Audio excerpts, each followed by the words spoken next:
વિકાસા પ્રોજેક્ટના નામે દાહોદના ખેડૂતોની જમીન અને ઘર છીનવાઈ રહ્યા છે। ત્યારે હવે જાલોદમાં એરપોર્ટ પ્રોજેક્ટને લઈને ખેડૂતોએ સરકાર સામે બાયો ચડાવી છે। દાહોદને સ્માર્ટ સિટી બનાવવા અંતર્ગત અનેક પ્રોજેક્ટ હાથ ધરવામાં આવી રહ્યા છે। હજુ તો નેશનલ કોરિડોરનો વિરોધ શાંત પડ્યો નથી, ત્યારે હવે એરપોર્ટ માટે ખેડૂતોની જમીન સંપાદનમાં જતા ખેડૂતોમાં રોષ જોવા મળ્યો।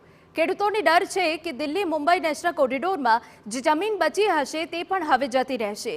જાલોદ પ્રાંત કચેરી ખાતે 4 ગામના ખેડૂતોએ વિરોધ નોંધાવ્યો હતો। રોજીરોટી છીનવાઈ જવાની બીકે ખેડૂતોએ પ્રાંત અધિકારીને આવેદનપત્ર આપ્યું। જાલોદ તાલુકાની અંદર ડોમેસ્ટિક એરપોર્ટને લઈ ખેડૂતોમાં વિરોધ જોવા મળી રહ્યો છે। ત્યારે જાલોદ તાલુકાના જે 5 ગામના ખેડૂતો છે, આજે આપણી સાથે તેમની પાસેથી વાત કરીને જાણવાનો પ્રયાસ કરીશું। એરપોર્ટ આવી રહ્યો છે, શું વિરોધ છે ખેડૂતોનો? બિલકુલ, આજે અમે આવેદનપત્ર આપવા માટે આવ્યા છે।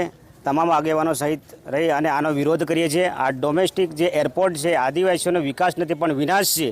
કારણ કે જો આદિવાસીનો જો સરકાર વિકાસ ઈચ્છતી હોય તો અત્યારે યુવાઓ બેરોજગાર છે, એમને રોજગારી આપે અને અહીંયા સિંચાઈની સુવિધાઓ પૂરી પાડે અને જે અમારા જે મજૂરી અર્થે જે કામ ધંધે જાય છે એમને પણ રહેઠાણની સુવિધા આપે, અથવા તો અહીંયા તો પ્રાથમિક સુવિધાથી કેટલો અમારા જે વિસ્તાર છે વંચિત રહેલો છે એની સુવિધાઓ પૂરી પાડે। ચોક્કસથી જે પ્રાથમિક સુવિધાઓ છે તે પણ નથી। આપણી સાથે અન્ય એક વડીલ પણ છે। શું કહેશો, ખેડૂતોની જે જમીન જઈ રહી છે, સરકાર એવું કહે છે કે સરકારી જમીનની અંદર આ એરપોર્ટ બનાવવામાં આવી રહ્યું છે? એ વાતને અમે માનીએ છીએ કે જમીન સરકારી છે, પણ સરકાર કોણ?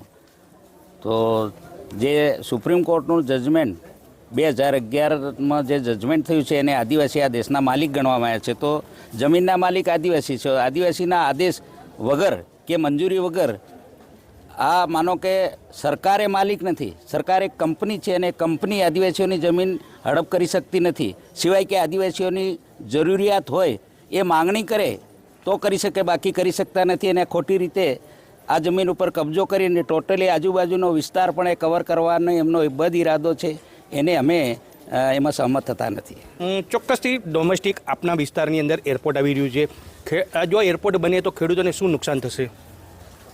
જે ડોમેસ્ટિક એરપોર્ટ બનવા જઈ રહ્યું છે એના માટે અમારા ત્યાંના ખેડૂતોનો તદ્દન વિરોધ છે, કેમ કે અમારે ત્યાં એમનો કોઈ ફાયદો જ નથી।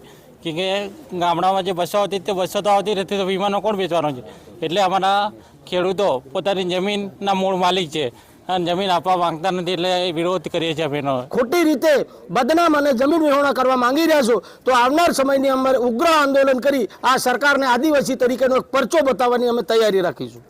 ચોક્કસથી હતા ખેડૂતો પોતે માની રહ્યા છે કે જો એરપોર્ટ બનશે તો જે અહીંયા જે કહેવાય કે રોજગાર તો નથી, પરંતુ જો આ એરપોર્ટ બનાવવામાં આવે તો તેમની જે જમીન પણ છીનવાઈ જાય, ત્યારે તેઓ જે ગુનાહિત પ્રવૃત્તિ સામે વળશે। ત્યારે સરકાર આ બાબતે શું નિર્ણય લે છે તે જોવું રહ્યું। પ્રિતેશ પંચાલ, TV9, દાહોદ।